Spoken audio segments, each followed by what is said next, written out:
Para sa mga pulpul.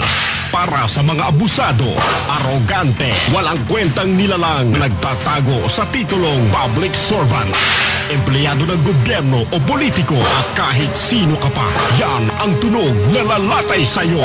Walang sisinuhin, walang sasantuhin, basta't tiwali, gigisahin ni Percy Lapid. Si Percy Lapid, dito sa Lapid Fire. Lapid Fire! Percy Lapid, matatag na sandigan ng mamamayan. Pader na di kayang gibain ni naman kahit mga ulupong sa pamahalaan. Lapid Fire! Lapid Fire! Lapid Fire! Dito sa DZRJ 8:10 AM. Magandang umaga. Congratulations. Tagahanga mo kami. Hindi mo lang nakakuha. Matagal na kami nakikinig sa'yo. Kasi magandang programa mo. Bukod sa mayroong tinatalakay na tama sa bayan, mayroong humor. At saka bilib ako sa'yo. Kasi nung minsan, parang nagagalit yung babae sa'yo, pero hindi mo pinatulang, cool ka lang. Ang ganda ka, kung tira mo ka ako yung si Percy ka, ako magaling talaga. Pero talagang kaka ko, maganda ka makiharap sa tao. Congratulations, babati lang ako sa'yo at more power. Keep it up. Percy Lapid Fire! Percy Lapid Fire! Tapang mo'y kakaiba, walang takot sa pagbira. Oh yeah! Oh yeah! Kapag mayroong anomalya, ibubulgar na talaga. Oh yeah! Oh yeah! Mga kurap sa gobyerno, ibibisto ng walang preno, maging ikaw man ay politiko. Artista man o kahit sino, pasasabugin ang baho mo. Sa Lapid Fire, walang sinisino. Percy Lapid Fire! Makapal man ang iyong mukha, sa Lapid Fire, di uubra. Oh yeah! Oh yeah! Kahit pader, ginigiba, basta't mali, binabangga. Oh yeah! Oh yeah! Mga kurap sa gobyerno, ibibisto ng walang preno, maging ikaw man ay politiko. Artista man o kahit sino, pasasabugin ang baho mo. Sa Lapid Fire, walang sinisino. Percy Lapid Fire! Percy Lapid Fire! Percy Lapid Fire! Percy Lapid Fire! Percy Lapid Fire! Percy!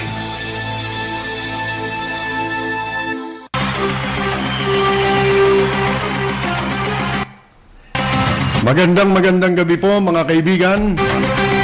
Muli pong sumasa inyo ang palatuntunang Lapid Fire. Tayo po'y napapakinggan Lunes hanggang Biyernes. Pagsapit po yan ng alas 10 ng gabi hanggang alas 12 ng hating gabi.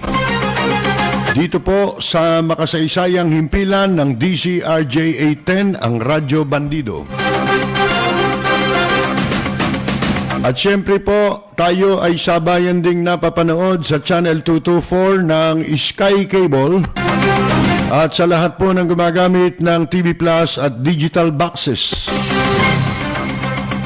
Meron din po tayong live streaming, napapanood tayo at napapakinggan sa buong mundo. At sa gawing kanan po ng ating live stream, meron tayong chat room. I-type lamang ang mga reaksyon, atin po yung babasahin sa kabuuan ng ating pagtatanghal. Dito po naman sa ating himpilan, meron tayong mga landline. Meron tayong mga text line kung saan maaring itawag at ipadala ang inyong mga reaksyon. ating pong pagtatanghal ay tatampukan ang mga pagtalakay sa mga isyu na ating pong pag-uusapan. At sa ating pong technical side, sasamahan tayo ng ating frontliner, ang ating technical director si Braille, hanggang alas 12 sa pagtatanghal ng Lapid Fire. Ang balitang ito ay hatid sa inyo ng Hataw. Number 1 sa balita, basta tabloid, Hataw. Balita, impormasyon at mga isyong may kinalaman sa bayan. Lahat isisiwalat ng walang takot. Lilinawin, hihimay-himayin, matapang, ngunit malalim at makatotohanang komentaryo sa Lapid Fire. Lapid Fire. Kasama si Percy Lapid.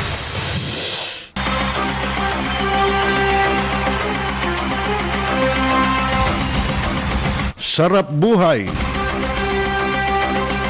Yan po ang gustong-gusto ni Senator Bato. Sa tanang buhay niya, sarap buhay din siya. Ito'y kanyang nadama. Pagkatapos po ng kanilang session sa Senado, mga kaibigan, nasabi ni Batugan. Ang sabi ni Batugan, mga kaibigan, sarap buhay daw. At sana, lagi na lang silang ganyan, mga kaibigan, ho? Kapag naka-Webex, ha? Kasi yung session nila, yung virtual, Ayan po, mga kaibigan, At siya ngayon, itong si Bato ay binabato. Dahil sa kanyang pagiging batogan. Bakit? Kailan ba hindi nakadama ng sarap buhay si Bato? Isipin mo, nag-aaral pa lang sa PMA, Siyempre, mga PMA, sarap buhay na yan. Kasi nagpapaaral sa iyo dyan, gobyerno, di ba ho? Taong bayan. Sarap buhay. Pag napwesto ka, mag-abuso ka. Bah, utang na loob ng mamamayan yan. Maging tamad. Total, wala ka naman talagang ginagawa. Tagal na yung sarap buhay na yan. Ngayon mo lang napagtanto yan. At sana raw ay laging ganyan. Bay, alam namin, habang buhay na yan. Di nga lang natin alam kung hanggang ilang taong ka. Di ho ba, mga kaibigan, po? Pero wala sa balita yung nangyari kahapon sa Makati, sa may Makati Avenue. May niray dyan, sangkaterbang Siaburaw ang nahuli dyan. Bakit wala sa dyaryo? Wala rin po sa balita, po, ha? Ano yan, ni-recycle? Dahil in-check, mga kaibigan, ang nahuli. At dahil dyan, mga kaibigan, ang MBI po ay papasok na po para magsagawa ng investigasyon doon po sa umano ay illegal operation ng underground medical facility o underground hospital ng mga incheck para sa mga pasyenteng may sakit na COVID-19. Ito po'y matatandaan ninyo sa Clark, Pampanga, po, ha? Ito naman si Duque. Sa kabila natutol po si Pangulong Duterte na magbukas ang mga eskwelahan o ang paaralan nang wala pang naiimbentong bakuna. Aba, si Manduroque, ang gusto naman po, mga kaibigan, ituloy daw sa August 24. At yung kanyang pagkontra na yan ay sinasang-ayunan ni Ike Losada, Harry Roque. Si Dr. Harry Roque. Si Dr. Harry Mantika Roque. Puro sebo, no po. Ito namang nagmamagaling na ika nga po congressman. Ay inakusahan po ang ABS-CBN na pro-noy-noy, pro-po. Hindi Fernando po, Grace po. At pro-Robredo raw noong 2010 at 2016 presidential polls. Ito ho'y Pol-Pol na mambabatas. Si Marcoleta. Tsak na makakakolekta na naman ito, sa pagsisip-sip. Ano kaya't kayo na ang pumalit kay General Malabanan? Total, mahilig kayo sumipsip. Sipsipin nyo nga yung inodoro namin. Alam nyo yan, pagsisipsip, papahamakan yan talaga Diyan mabibisto na talagang ika nga, puro pansarili itong mga taong ito Kesyo naging bias daw, partisan daw pabor sa mga partikular na kandidato ang ABS-CBN ayon dito kay Marcoleta. Marcoleta. Parang tunog maleta rin, po. Maleta yung pinglalagyan ng pera. At ang mga Pilipino po, hindi muna makakapunta sa Japan, kasama ng marami pang ibang mga bansa, Mahigit 100 bansa yan, di pa papasukin sa Japan. Kasi kung merong magandang puntahan, Japan Ako, mas pipiliin ko pang puntahan niya, sa totoo lang, kaysa sa Amerika. Kasi sa Amerika, wala, kakapagod dyan Sa Japan, pag nandiyan ka parang hindi ka napapagod sa China niya, tinanong ako, nakapunta ka na ba ron? Sabi ko, kahit ako, bigyan ako ng libreng round trip ticket sa eroplano, na business class. At bibigyan ako ng pocket money. At i-check in ako sa pinakamagandang hotel sa China, pinakamahal. Kayo na lang. Ba't ako pupunta riyan? Meron talaga mga bansa na ayaw mo puntahan di ba? Ano mapapala ako dyan? Nung araw nga, natatandaan ko, may dating ambasador, namatay na yun minsan magkakwento-kwentuhan kami. Ako'y nandoon pa sa isang government station. Ano bang panahon yun? Panahon ni yun yung kay Sara Balabagan. Akalain mo sabi sa akin nako, gustong gusto ka ng mga Pilipino doon sa Middle East. Gusto ka makilala.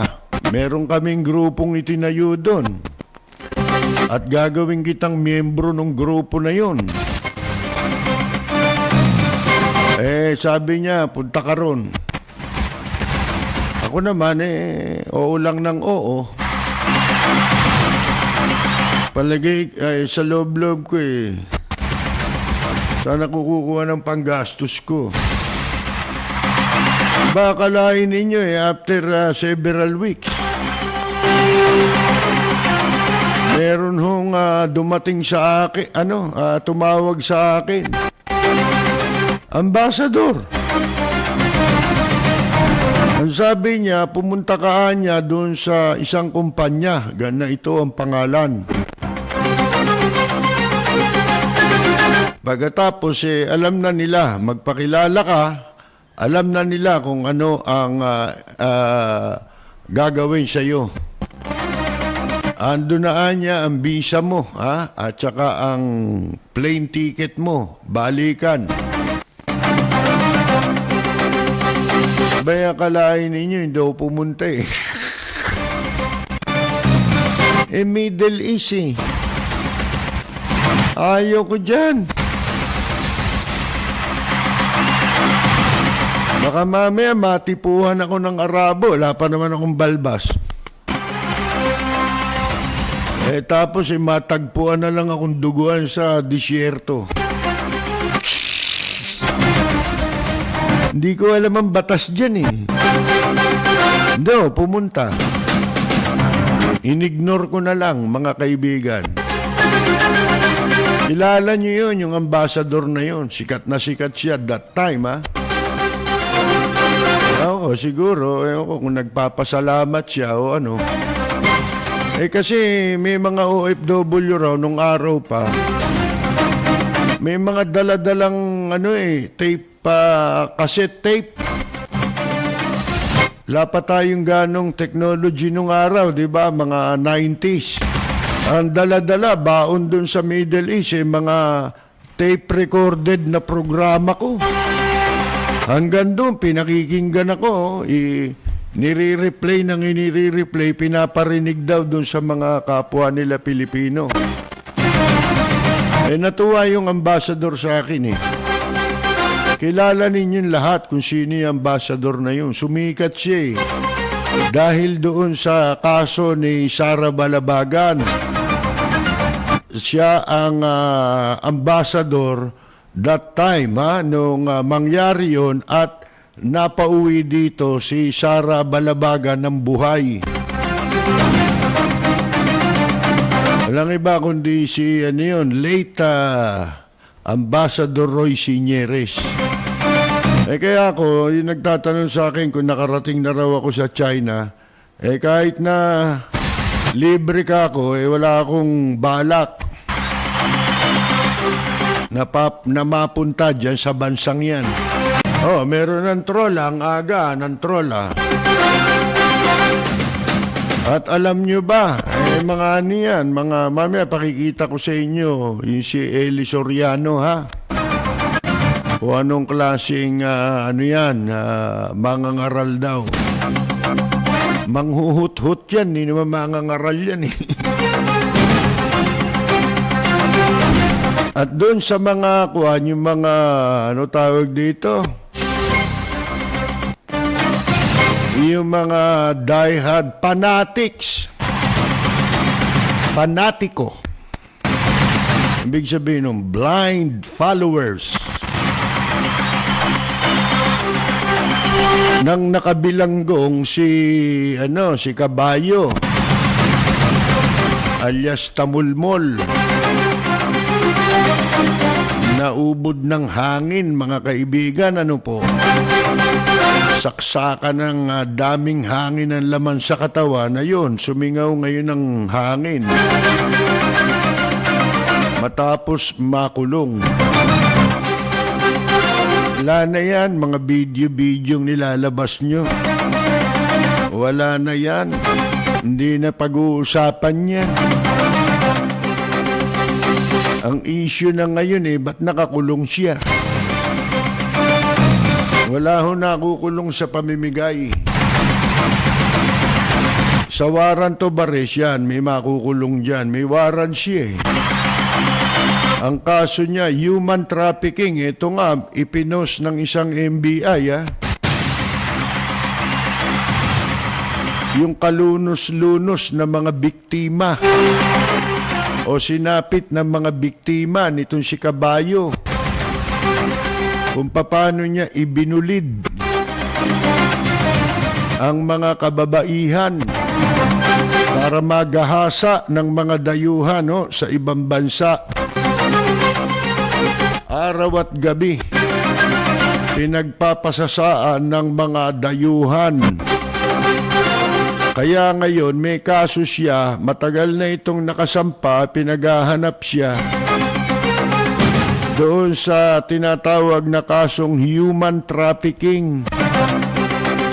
Ito pala po yun, illegal recruitment.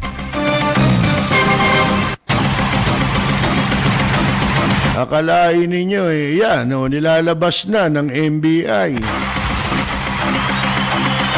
Mga kaibigan babasahin natin sa inyo yung post ng NBI sa Facebook.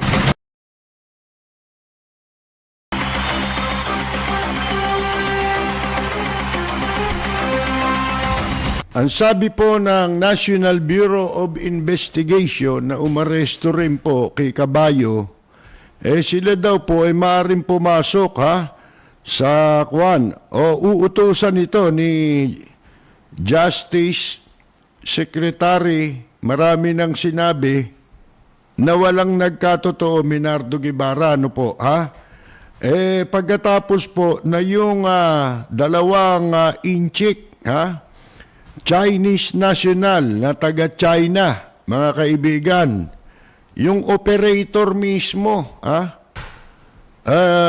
nahuli ng mga pulis, pinakawalan din ng pulis. Yung dalawa, mga kaibigan. Ang sabi ni Justice Secretary, walang nangyayari, Minardo Guevara, kung totoo daw yan, ay kanyang uutusan itong NBI na magsagawa ng sariling investigasyon upang at uutusan pati yung Bureau of Immigration, ano po, yung Pastillas Bureau, Ayan, para hanapin daw sila. Saan mo hanapin yan, mga kaibigan? Sabi ho, mga kaibigan, itong hahanapin nila, ang pangalan yung dito nagpaalam si Dr. Jose Rizal Huling. Yun ang pangalan ng inchik. Huling.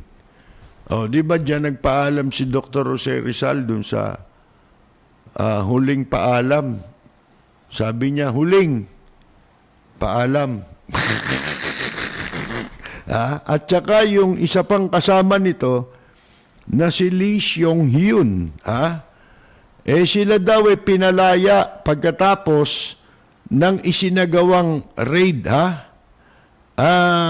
at inilagay sa custody ng Sid Daijeki Technology Corporation, which list na umuupa. Ito pala ang nagpapatakbo, umuupa ho nung Pontanay Dana Development Corporation. Sa Pampanga, di Pontanay Dana. Ano po,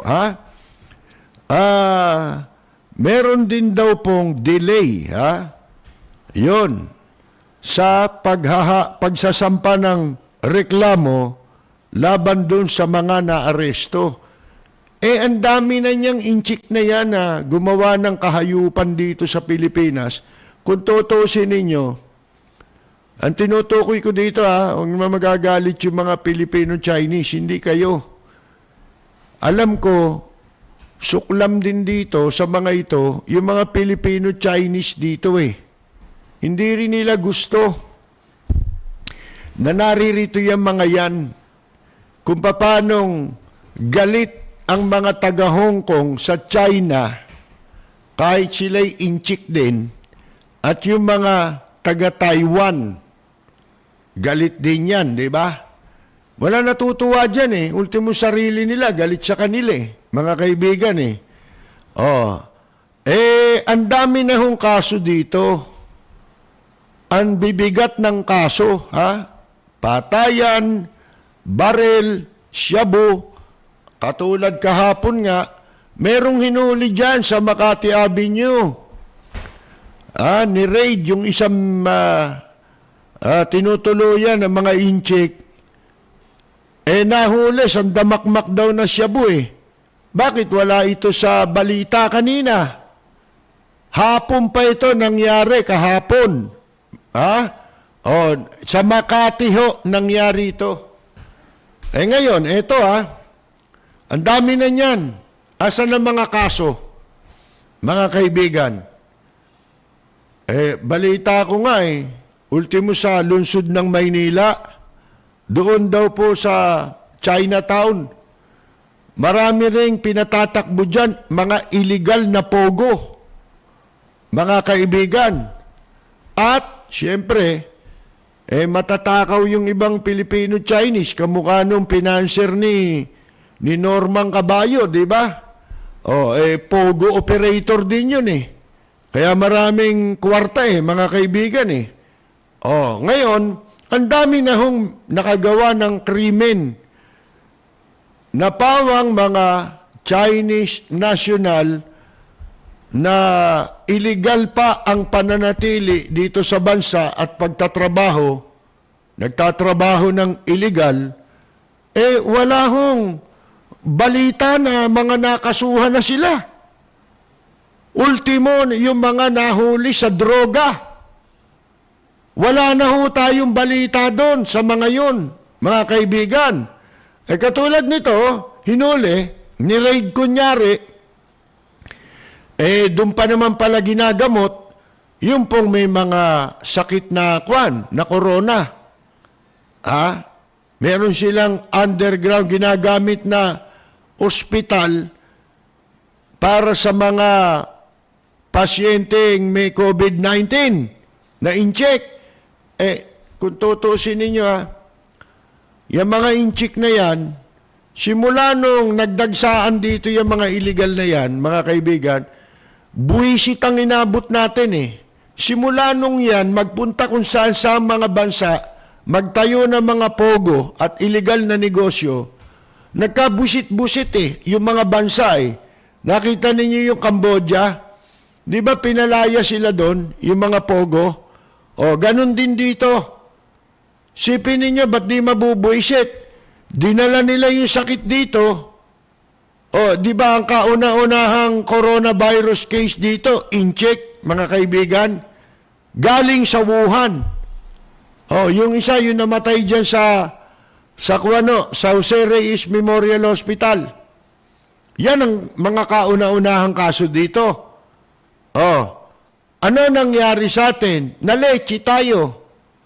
Hindi ho ba? Asan ang mga negosyo ngayon? Patay lahat. Bumagsak ang kabuhayan ng bansang Pilipinas at ng mga bansa sa mundo dahil sa ginawa nila. Asipin ninyong krimen yan laban sa sangkatauhan.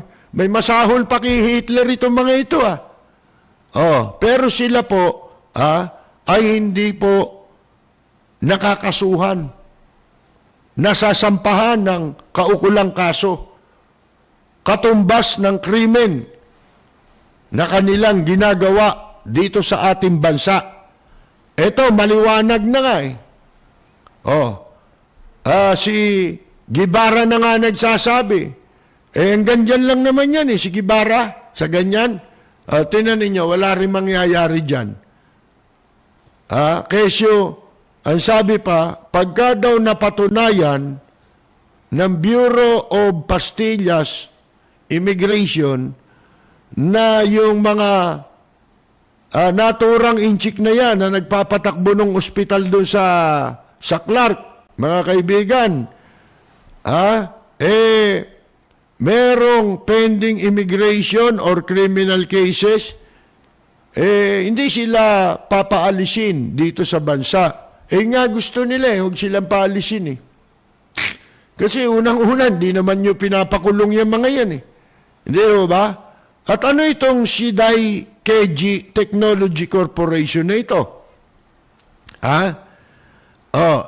Dinidinay po nitong Pontanay Dana Development Corporation yung mga bila diyan sa Clark, di ba? Na meron silang kinalaman sangkot sila doon sa operation. Maaari bang hindi kayo masangkot? Inchik kayo eh. Inchik din yung nagpapatakbo ng ospital, hindi nyo alam. Malaking katarantaduhan yan, mga kaibigan. Ano po, ha? Sino niloloko nyo? Lelang yung panot, di ba ho? Ha? So, ayan po, ha? Ano sabi? Ito, idinideny nila na sila'y sangkot, ha? Yun daw mga bila, kung saan natagpuan yung underground hospital, nilipat na raw yun sa Siday KG Technology Corporation. Ano ito? Ano itong Siday KG Technology Corporation na ito? Ano ang papel nito? Oh. At saka paano nangyari? Iyan ang hirap.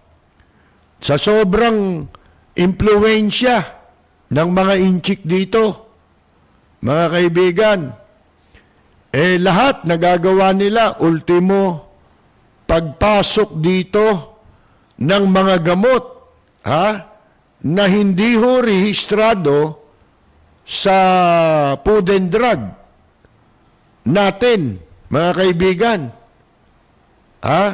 Pero bakit walang nagagawa? Isipin ninyo, ang daming nilalabag na batas niyan. Ang daming ahensya ng gobyerno, sinasagasaan itong mga ito. Pero wala pong nangyayari. Katulad niyan, pagkatapos ng isinagawa palang raid ng mga pulis, ganun lang din pala mangyayari. Sila ay palalayain din pala ng mga pulis. Tapos nagkukumahog kayo na hanapin daw kunyari. Gaano karami na nakausap ng mga tao na yan at sino? Ilan dyan sa mga ginagamot dyan sa underground hospital na yan, kamukha nung nangyari sa Baclaran, yung ni-raid din doon sa Baclaran. Sa Paranaque yun, mga kaibigan. Kaya hindi natatapos po hindi nako-contain yung pong coronavirus dito sa ating bansa. Sipin mo, kung hindi sila nagkalat dito yung unang kaso ng coronavirus, marahil wala tayo niyan eh. Hindi ho ba? Kung hindi pinapayagan niya mga kawalang-yan na yan. At eto pa, yung sinasabi natin na bakit hindi galugarin ng mga otoridad yung mga facilities na ginagamit ng mga incheck. Halimbawa, yung tinutuluyan nila bilang ginagamit na tirahan. Kita ninyo, merong ni-raid dito kahapon sa Makati. Wala sa balita.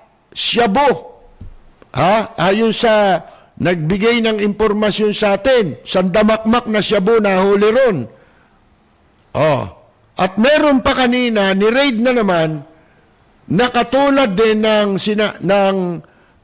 dyan sa Clark, yung underground hospital, sa Makati rin. Mga kaibigan, kung saan napakaraming mga incheck, bawat lugar na yan, may ospital. Para sa gamutin sila. Tapos itong mga Pilipino, nangamamatay sa COVID-19, sila pala may gamot. Pero yung gamot na yan hindi, di ba, umpisa pa lang sabi natin pag tumagal, tsaka mo lang pala mapagtatanto, baka, kasi meron na mga kasong ganyan na ibang karamdaman. Tulad yung binibigay ko sa inyong halimbawa no minsan, yung anak ni dating Mayor Benhar Abalos, anak nila nitong mayor ngayon. Di ba namatay yun? Parang nalason dun sa dairy product, kumain yata ng steak na may bakterya. At sinasabi ngayon, yan daw coronavirus, hindi naman po pala virus yan, kundi bakterya. O katulad nun, yung namatay yung sa bakterya, pagkain ng steak, yung anak ni Benhar Abalos. Natatandaan ko yun eh. Ang katumbas lang pala na gamot doon, wala pang 20 pesos. Pero namatay. Hindi agad na agapan. At sinasabi ngayon, itong coronavirus daw, ang gamot lang daw dyan aspirin Mga kaibigan O nakita na ninyo. Hindi ko sinasabing kumpirmado na yan. Pero parang yung mga gamot na pwedeng gamiting lunas, mga kaibigan, parang iniiwasan pa yan. Merong nagdi-dictate Kung kailan. Tingnan ninyo, meron silang target na petsa. Ultimo si Presidente Duterte, ang paniwala, next year pa yung vaccine. O ba't nila alam yun, mga kaibigan? Bakit meron silang target na petsa? O, tsaka kung matandaan ninyo, na itong si Duque, mga kaibigan, sinopla ng palasyo doon sa second wave, first wave. Hindi mo maintindihan. Bakit? Samantalang sila yung in charge sa doktor, sa panggagamot. At ang Malacanang, ano malay niya sa medicine, mga kaibigan? Yun ang magtaka kayo. Bakit ganon? Nagloko na naman itong tarantadong cellphone na ito, mga kaibigan. Yan ang nakapagtataka. At ang masama, dito po sa laganap pagkakalat ng krimen, ng kriminalidad, na ang mga protagonist, itong mga incheck, mga kaibigan, wala hong nangyayari sa kaso. Pati ang gobyerno natin, hindi nila may paliwanag kung bakit walang kaso. Di ba dapat may update yan, yung mga kaso na yan? Ito na ang nangyari dyan, nililitis na yan. Wala Pinakakawalan pinakakawalan yung mga incheck. Patapos dito, yung matanda na fish vendor, ewan ko kung anong nilabag nun sa quarantine, na case yung paiimbestigahan daw ng PNP.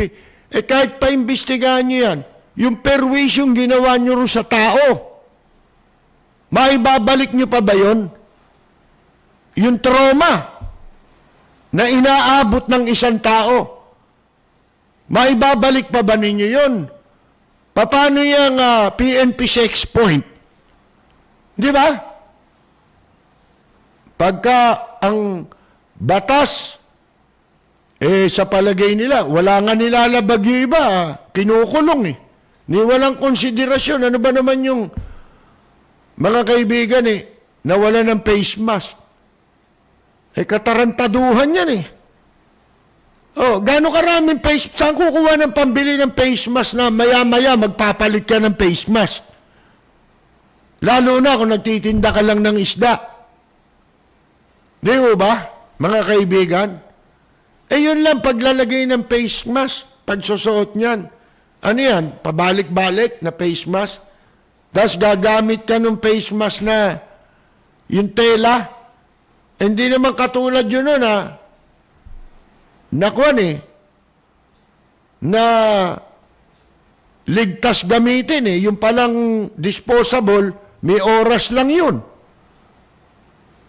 Yun namang mga, anong tawag mo ron? Yung mga improvise na mga face mask na kung saan sa bangketa na bibili. Tela lang yun Ang lalaki ng butas nun mga kaibigan. Di ba? Wala Tapos huliin ka ng pulis. At yung kahapon na pinakita natin video na nangyari sa Dasmariñas, Cavite.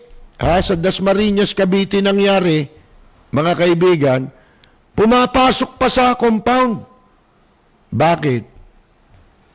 Kasi meron silang pagtutularan Pagka inabuso, halimbawa, kamukha yung hayop na kabayong yan, mga kaibigan, Ang tendency ng mga walang yan tao, kapag kaho yan may nagawang katarantaduhan, pagkatapos nalusutan nila, hindi sila napanagot sa katarantaduhan na kanilang ginawa. Uulit at uulit yan. Kumbaga sa droga yan, pataas ng pataas ang dosage niyan, mga kaibigan. Kaya yan small time yan. Si Kwan, di ba, si Norman Mangusin. Hanggang sa madiscover niya itong scam. Na panloloko sa publiko. Alin, kundi yan nahuli, tuloy-tuloy yan, ligayan niya mga yan. Ang daming lolokohin yan. Mga kaibigan. So, paano gagawin natin dito, mga kaibigan, sa ating gobyerno? Bakit ho ganon? Ano ba ang talaga, pagpapatupad ng... Huwag nyo na ipatupad yung batas. Mabuti pa, wala na lang tayong batas.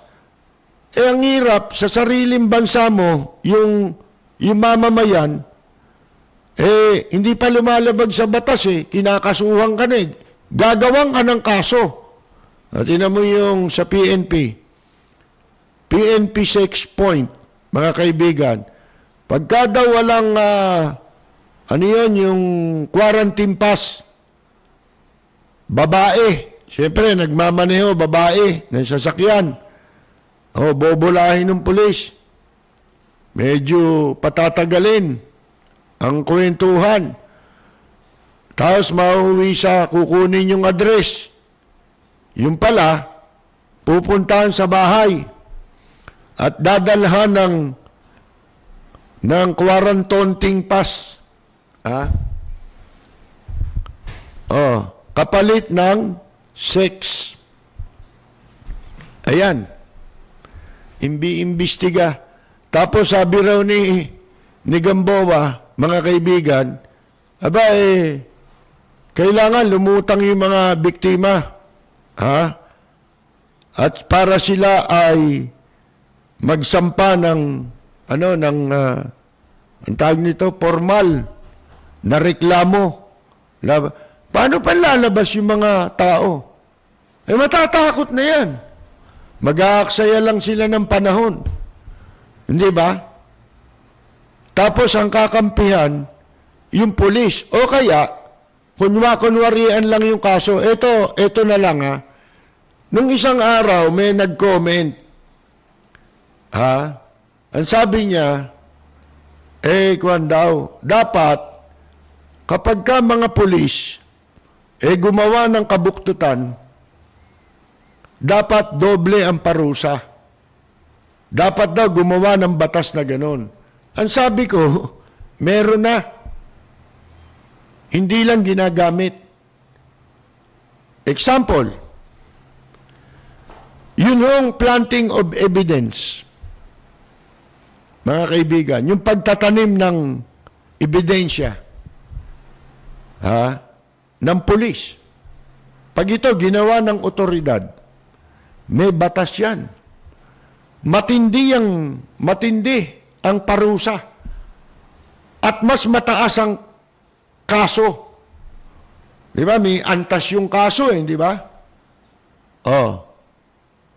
Halimbawa, ang parusa sa droga, doble lagi yun. Basta planting of evidence, kaya yan droga, kaya yan armas, doble yan, may batas yan.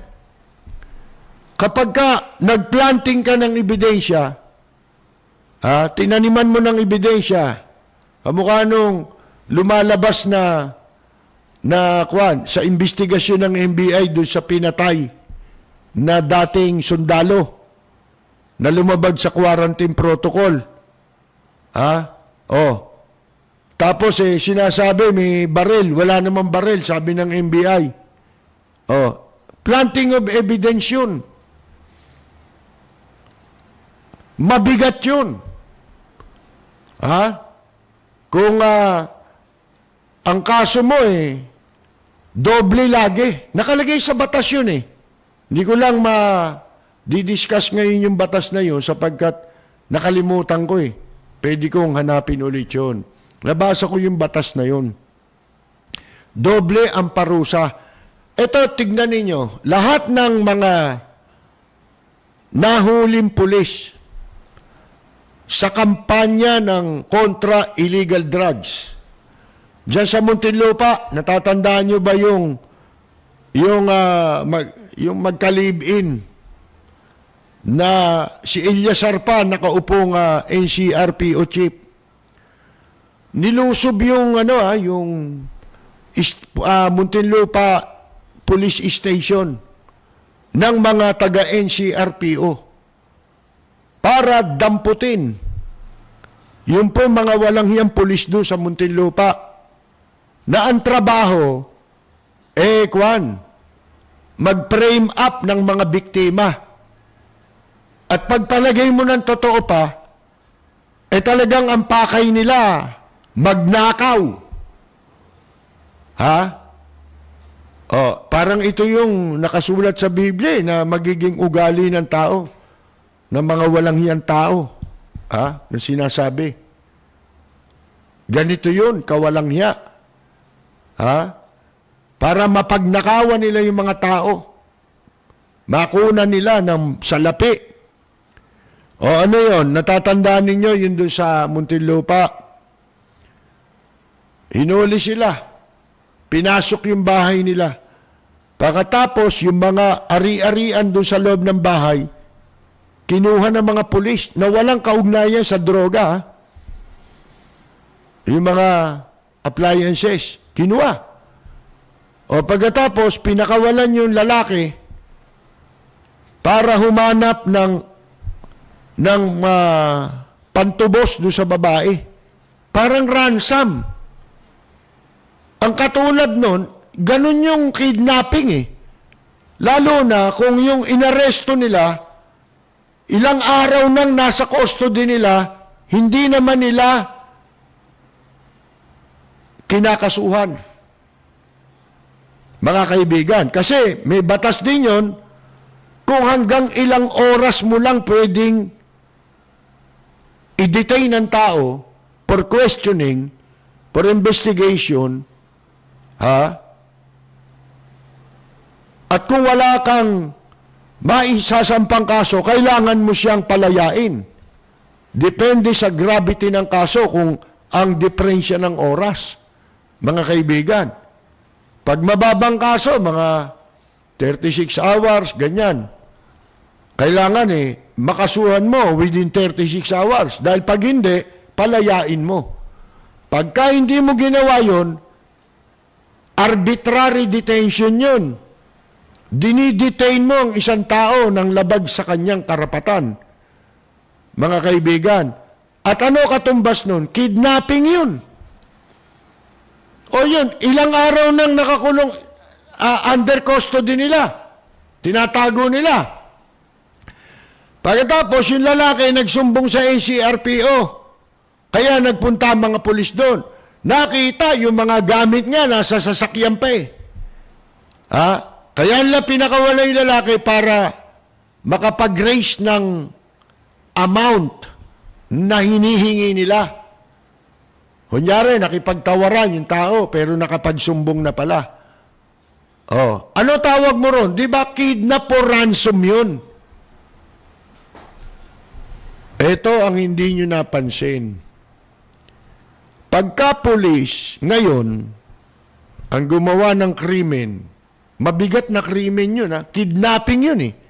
Yung arbitrary detention, kapatid ng kidnapping yun. Yun hindi na arbitrary detention eh.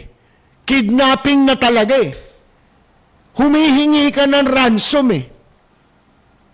Kapalit ng kalayaan nun eh. Hindi naman piyansa ang hinihingi mo eh. Ransom ang hinihingi mo. Nangyari din yan sa Maynila. Pero ano mga naging kaso nila? Robbery, extortion daw. Downgraded pagka-pulis. Samantalang ang batas Ha? Kapag ka ginawang ka ng kaso na hindi mo naman ginagawa at idinimanda ka, mabigat ang kaso. Halimbawa, planting of evidence. Kasi yung ginawa mo ron, kinikidnap mo yung tao, pwede nang lumabas na talagang wala siyang kasalanan kahit na totoo pang may nahuli kayong droga. Mga kaibigan, kung talagang may nahuli kang droga, bakit kailangan mong patagalin? Di ba? Ayan. Dina-downgrade sa robbery extortion, pero doble dapat yun ang kaso nun. Lalo na kidnapping, tapos robbery extortion, sasabihin ninyong kaso. Kidnapping yun eh. Di ba? Yung arbitrary, katumbas ng kidnapping, pareho yun. Mga kaibigan, pareho ng gravity ang kaso nun.